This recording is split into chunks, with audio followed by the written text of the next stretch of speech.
آداب نشر کردن، آداب تلفن و مکالمه، این گپا را باید ما بدانیم. چرا از این نعمت استفاده عظیم بکنیم. این نعمت واقعا ذریعه نجات خود قرار بدیم، ذریعه سعادت و نیکبختی خود قرار بدیم.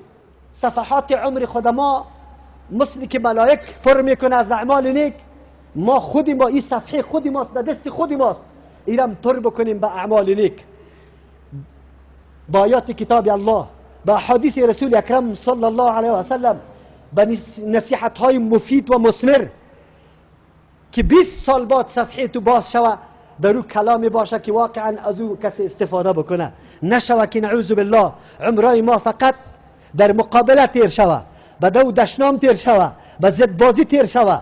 نکنی صفحات خود پر نکنی به گناه.